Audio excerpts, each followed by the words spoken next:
Bom, eu sou nascido em Sorocaba, 100 quilômetros de São Paulo. Meu pai era ferroviário da Sorocabana, líder ferroviário, dirigente sindical.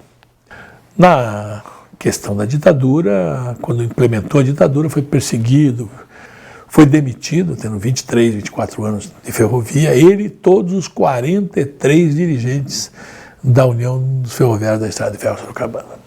Eu lembro que a mamãe passou a fazer pirulitos, não, aqueles pirulitos de conezinho, assim, com a bandejinha toda perfurada. E eu era o vendedor de pirulito. Eu saía todo final da tarde vender pirulito. Eu vendia todos os pirulitos. E naquela época eu achava que eu era um grande vendedor. Hoje eu tenho certeza que era a solidariedade dos vizinhos lá de casa, que tinham certeza da luta e do compromisso do meu pai, da minha família. Então, para ajudar você ter pão, leite para as crianças, era uma forma de ajudar, era comprar o pirulito para os filhos dele. Então, essa foi a minha infância. Uma infância difícil, mas com muita dignidade, muita unidade familiar, papai sempre muito presente.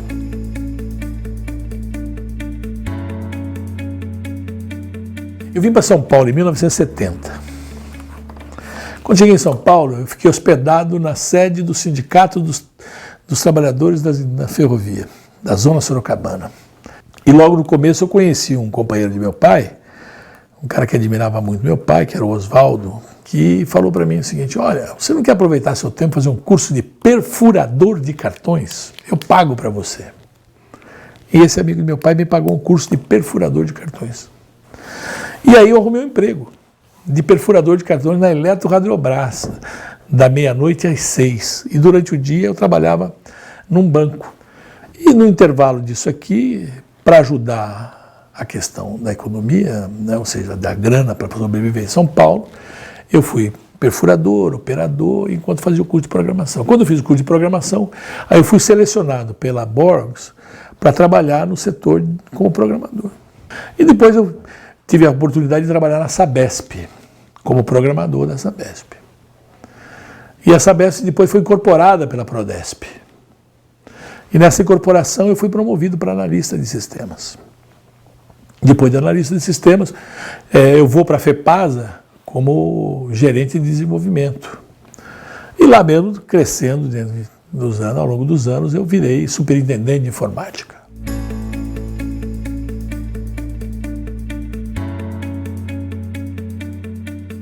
Jamais passou pela nossa cabeça você mudar de classe, ou seja, eu virar patrão, eu virar do lado de lá. Eu sempre pensei do lado de cá, organizar os trabalhadores, organizar a minha categoria. E um sonho incutido na minha cabeça, talvez até pelo meu pai, como ele organizava muito bem os ferroviários, era como é que eu organizaria os trabalhadores de tecnologia da informação. Isso foi um grande divisor, porque eu já estava no segundo cargo da empresa. Embora fosse uma empresa ferroviária, eu era superintendente. O próximo cargo meu dentro da própria empresa seria diretor de tecnologia da informação, diretor de informática dentro de lá, o diretor de planejamento. Eu, inclusive, tive, num período em que eu não pude estar dentro do sindicato, eu fiz um aperfeiçoamento sobre a minha profissão. Eu fiz um estágio na Ferrovia Canadense, na Canadian National, e minha especialidade é a informática aplicada à ferrovia. Eu cada vez mais me dedicava à montagem do meu futuro como profissional de tecnologia da informação.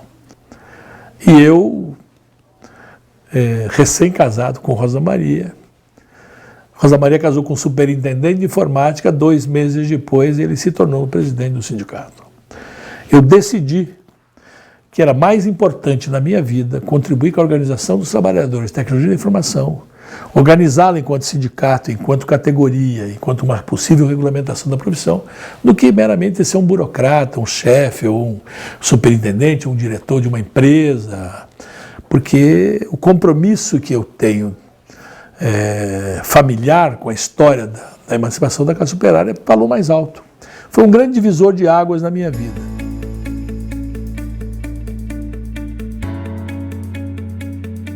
Todo mundo lembra o que era esse sindicato. Esse sindicato, quando a gente assumiu, era um sindicato que estava com ação de despejo. A primeira diretoria foi uma judiação. Ponto deles, numa greve frustrada de 1988, perderem até a convenção coletiva. Então, quando nós assumimos em 89, não tinha convenção coletiva, o prédio do sindicato estava em ação de despejo, tinha ações trabalhistas contra o sindicato por advogadas do sindicato que tinham sido mandadas embora pelo presidente anterior, grávidas, ou seja, estava tudo sem a mínima condição. Foi assim que nós herdamos esse sindicato. Então, nesse interim, se você imaginar como foi difícil reconstruir a convenção coletiva, ganhar a credibilidade do sindicato patronal para negociar novamente uma convenção coletiva, parar de você fazer um sindicalismo irresponsável, daquele ou tem tudo ou não tem nada, pelo contrário, ir construindo e às vezes colocando coisas na convenção coletiva que eram conceitos, para depois virarem direitos. Primeiro você bota um conceito, depois vira direito, e depois você amplia o direito. Esse tem sido, ao longo dos anos, a estratégia que o sindicato tem tirado, o CNPD e sua diretoria. Antes de você conquistar, você não conquista tudo na marra, você conquista negociando.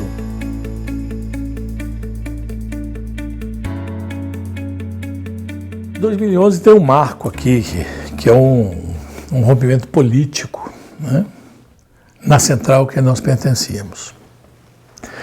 E isso, obviamente, vem e reflete para dentro do sindicato. Companheiros que estavam aqui dentro, que faziam parte do grupo político ideológico, que ficaram na antiga central e que resolveram boicotar o sindicato. E tentaram, ao longo da greve de 2011, tentaram realmente utilizar-se de expedientes muito interessante, né? Ou seja, começavam a avisar as empresas que nós íamos fazer movimentação na frente. Então a gente começou a receber informe dos próprios trabalhadores: olha, não vem aqui hoje porque o patrão já está com todo esse esquema armado aqui para rechaçar a paralisação aqui dentro. Não sei como é que ficaram sabendo. E aí nós fomos vendo que alguma coisa muito estranha estava ocorrendo, né? Só para você ter uma ideia, a gente acordou um dia de manhã aqui para chegar todo mundo aqui para ir no posto por gasolina. O cara do posto de gasolina estava dizendo: quer dizer que vocês hoje vão na empresa X? A empresa que você definiu na noite anterior, ele já estava sabendo. Então nós começamos a perceber, por parte de um grupo que estava aqui dentro, que já era dissidente em função da central, que as coisas não estavam caminhando direito. E aí no ano seguinte a gente começou a deparar, porque nós tínhamos eleição, e aí começamos a ser chantageados anonimamente. Nós sabíamos que era esse grupo, mas não tínhamos como provar.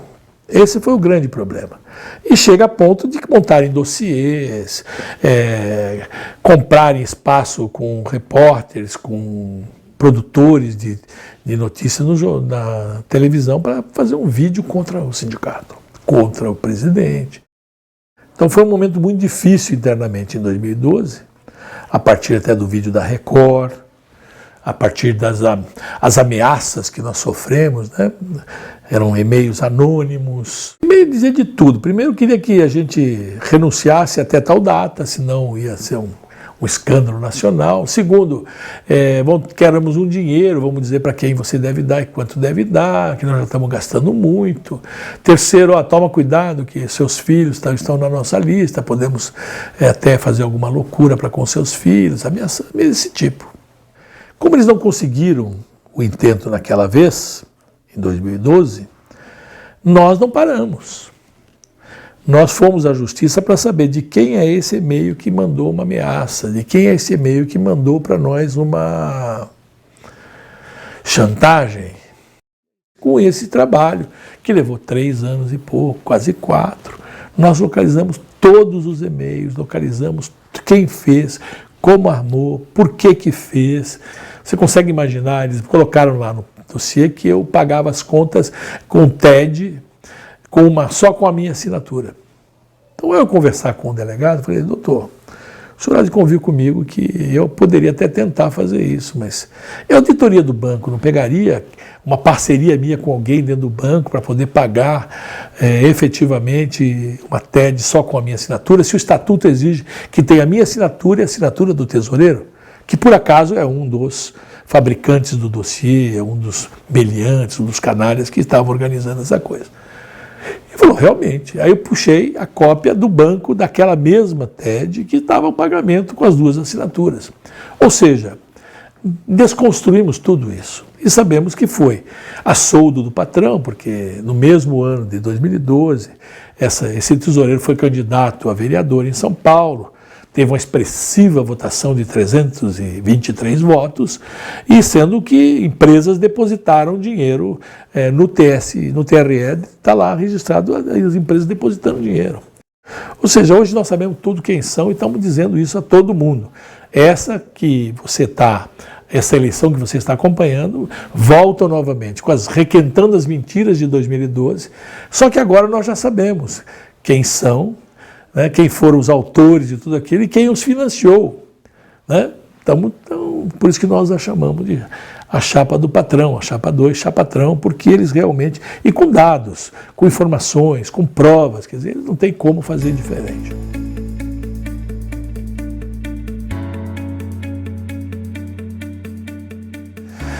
Essa é uma coisa muito importante de resgatar. Eles ficaram aqui até novembro de 2012. A partir de novembro de 2012, eles não pertenciam mais, tomou posse à nova gestão. Esta foi uma gestão das mais vitoriosas, uma das gestões de maior sinergia entre a diretoria, de maior, eu diria, maior proximidade entre os diretores, de compromisso com a categoria, de compromisso com a construção de um sindicato maior, de uma convenção coletiva melhor. Tanto que quando fomos à greve em 2014, foi uma vitória retumbante. Ou seja, liberou uma energia que estava represada por um grupo que estava aqui dentro que não queria andar.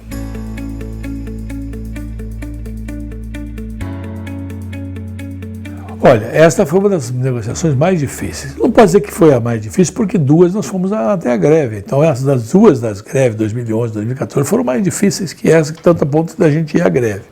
Uma coisa que nós tivemos a certeza que nós não poderíamos sair daquela mesa sem, ao final de 2016, os trabalhadores terem recebido no seu salário a inflação de 2015. Ou seja, foi uma negociação difícil, mas que ao final e a cabo você conseguiu garantir que não se perdesse um direito sequer. Então, quando você faz uma negociação, você tem que olhar todos esses ângulos. Você escuta o Ministério da Fazenda dizer que talvez essa crise seja pior que a crise de 30, onde teve o crash de Nova York, que paralisou o mundo.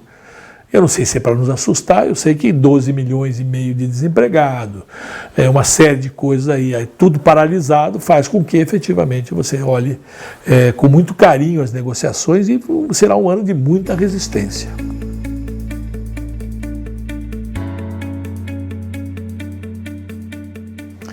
Olha, primeiro eu queria dizer que sou profundamente grato aos companheiros, né? Tem sido para mim uma emoção muito forte receber companheiros, dirigentes sindicais de todos os cantos do Brasil se oferecendo para vir aqui nos ajudar na panfletagem, para pedir os votos para a categoria, além de expressar, seja através de vídeo, através de documento, uma série de coisas, o seu apoio à nossa chapa. Resgatando da necessidade e da importância de que este sindicato continue tendo uma direção comprometida efetivamente com os trabalhadores, não com uma direção que possa ser uma direção que vá ser irresponsável e se vender para o patrão, essas coisas todas.